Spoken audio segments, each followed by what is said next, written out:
ដោយចិនស្មងសពបរោះគ្មានពីប្រគល់នឹងមន្ត្រីឲ្យទៅព្រៀងបាត់ទៅត្រង់ចិត្តល្អគ្មានអ្នកណាធ្វើបានបងក្រុមយ៉ាងខ្លួនត្រង់នៅតទេ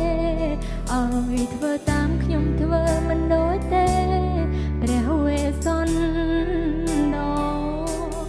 នៅពេលនេះគ្រប់យ៉ាងមិនដូចពីមុនឡើ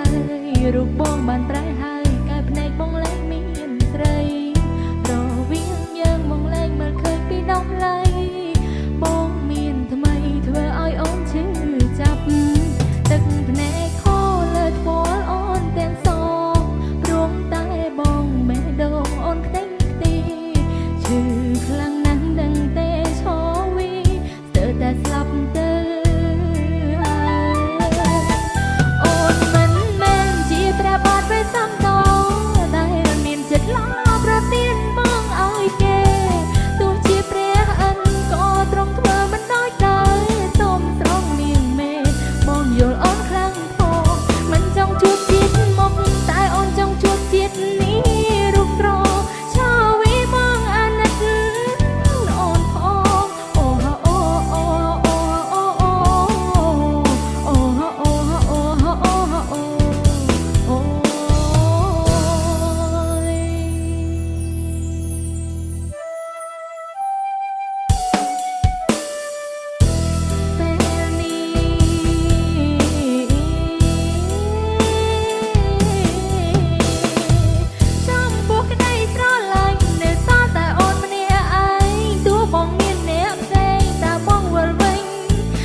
ឲ្យបងទៅគេ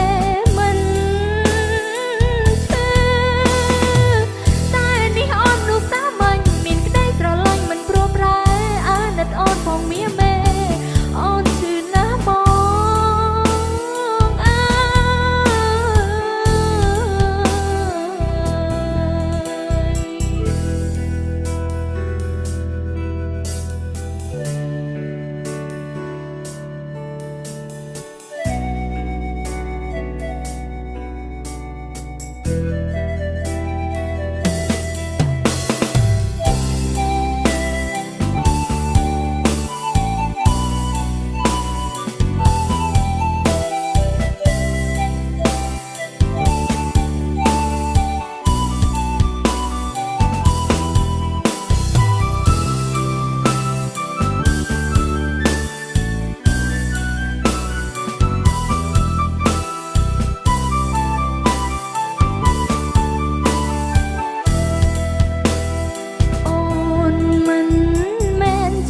បាទវេសន្ត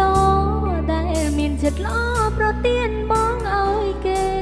ទោះជាព្រះអិនក៏ទ្រង់ធ្វើមិនដូចដែរសូមស្រង់មៀងមេបងយល់អូន